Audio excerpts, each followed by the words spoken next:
Hi there. My name's Greg and I'm with Real Talk Johnson County.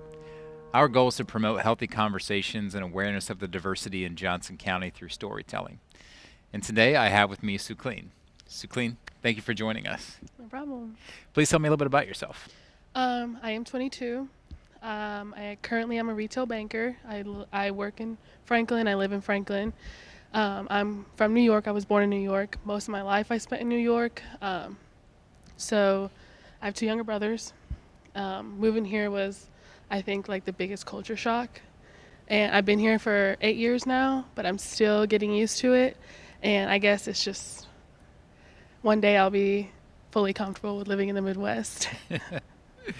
So, teenage years for a lot of us are very formative, help shape who we are. Tell me a little bit about your teenage years.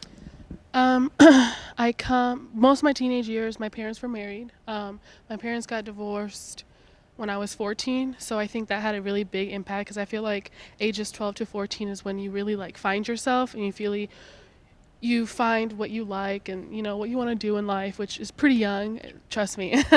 But I think for me, I was too young for 9/11. I think I was in kindergarten. But I think coming from that and being in a place where such a traumatic event happened really shaped my teenage years. I looked at it differently, and I knew moving to the Midwest, I automatically knew it would be difficult, especially for me because I'm starting high school. Like I moved here sophomore year. So it was kind of like I went from being the majority to the minority very quick. And throughout most of my teenage years, I had to deal with that. And I think it made me a stronger person. I had to be strong. I had to have thick skin to get through it because trust me, high school it's tough, especially for girls.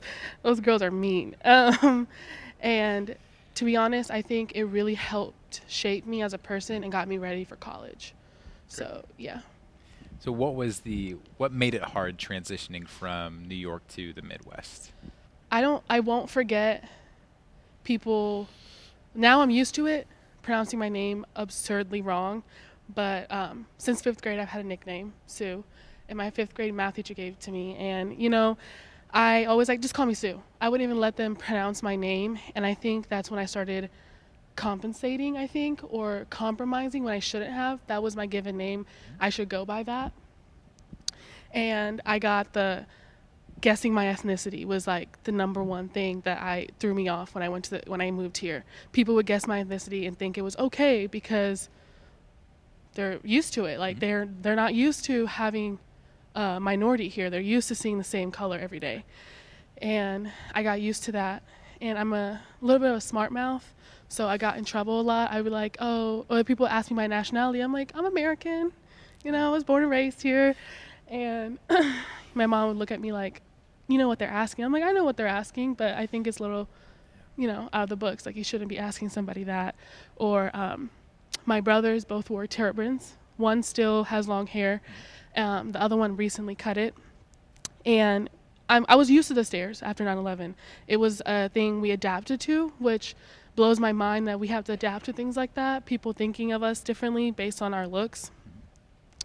But here it was like completely like where we're like the what is it called? Like the sore ones out, and it just, for my brothers, they didn't really care, but for me, I cared because I was old enough to comprehend what people's meaning was when they looked at us or what they asked us. So I think that was like when I started like, okay, like I think I need to live differently here than I did in New York. So yeah. So what did that living differently, what did that look like for you? I try to keep quiet a little bit. My sophomore, junior year, I was a very like quiet girl, and then I found my little group. I found my clique, and it's sad to say, yeah, I was in a clique. But I started to realize like who I am is who I am. I can't change that. I'll wake up the same color. I'll wake up the same ethnicity, and the only thing I can change is people's thinking. I can try to educate them, and even that, there are ignorant people in this world. You will meet them every day, and you just have to try your best and then look the other way, because at the end of the day, you like who you are as a person, so you can rest peacefully at night. And to me, I think the most rude thing you can do is guess someone's ethnicity. Like, that gets under my skin. Still to this day, I work in Franklin, so I know most of the people there. I still get that. I still see racial stereotyping every day, and it blows my mind because it's the people I see at work. Mm-hmm. And I'm just like, how can you be in a world that's so technologically advanced and advanced in many other ways and still have that thinking? And I think, I don't know, it's just like something you have to adapt to, and it's sad, but you just have to. Yeah. So what was the defining moment when you decided to be you and kind of live unapologetically you? Like, when was that? My brothers are athletes, and in the beginning years, they played a lot of church basketball. They would come to the churches. We played through the one in Franklin. I always forget the name. And they both had turbans at the time. So on the court, they stuck out. My father was a basketball player, so sports was like a big part of our lives. And we were at a game, and it was the middle brother, and I'm sitting at the bench, and I would always go to the games. My mom was kind of like, not my thing. I'll cook. You guys go. Since I could drive, I did all the errands. I'm sitting there. My brother's doing great. Not to brag, but he was doing great. He was killing it. And the opposing team, it's a church, so it's pretty small. You sit on the same side, made a comment. Because my brother got fouled, and, I kind of raised my voice. I was like, oh, ref, call that foul, whatever. And they made a comment, get the brown boy off the field, off the court. I'm a very, I have a short temper. So my first reaction was, how dare you come at somebody that's so much younger than you? And how dare you come at something that's meant to be fun? They're kids. Mm-hmm. They're in intermediate school, so... And how dare you have that thinking just because he's brown, he has different skills. Mm-hmm. Thank you. Maybe you're intimidated, but what makes you think his skin color had anything to do with what he's doing on that court? Mm-hmm. And I think in that moment, I was so heated that I didn't watch what I said. I said some out of line things, which I think everyone does on an occasion. I think that was my moment where I was like, you know what? I can't help that I'm Indian. I can't help I'm brown. I'm proud to be who I am. And if anyone has a problem with it, then I guess it's their problem. Sure. And I think that's when I decided to, not really care that much. Yeah. So it sounds like you've had experiences with stereotyping in school, outside of school, maybe even at work. What, when you reflect on those experiences, what concerns you most about stereotyping? I have this opinion, and most people don't agree with it, but I do. I feel like racism is taught. You don't just inherit racism. What kids see and hear in their home is what they build their mindset against. Like, that's how I was. Whatever my mom and dad thought was right is what I still preach to this day. Mm-hmm.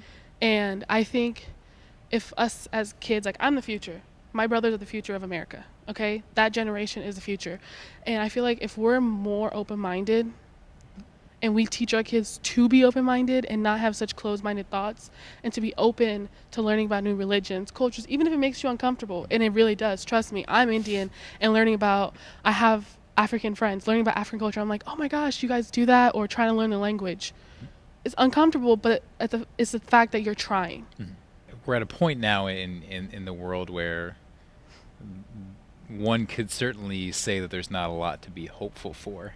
I certainly don't share that perspective. But kind of as you look around your personal life and the world around you, what gives you hope? What honestly gives me hope is my family, my brothers. My mom is a very traditional Indian, she's very strict, trust me. We got whipped as kids, but seeing my brothers grow up in such Midwestern culture where they have to be proud of who they are, they have to be proud of their skin color, and both of them are athletes, really good athletes. One's in college right now, and he lives in Terre Haute, so he has to be on his own. He has to know how to survive. And seeing them gives me hope. And I think it's because we have those talks where my mom's not there and they can open up and they tell me things. I'm just like, wow, like, I don't know where they learned this. Maybe from me, maybe from their friends, wherever they picked this up. But I'm so glad they're picking this up because they're embracing who they are and they're embracing who they come from and where they come from. And they're just turning out to be such like bright kids. Like, that's my hope. Yeah, yeah. And I think that's part of our hope with Real Talk Johnson County is that teenagers, right, start picking up more of these skills to have conversations about tough topics. And so if you had a teenager here today, right, or thinking about a teenager in Johnson County, could be a teenager of color, could be a white teenager, what would you tell them? What kind of wisdom would you pass on to them?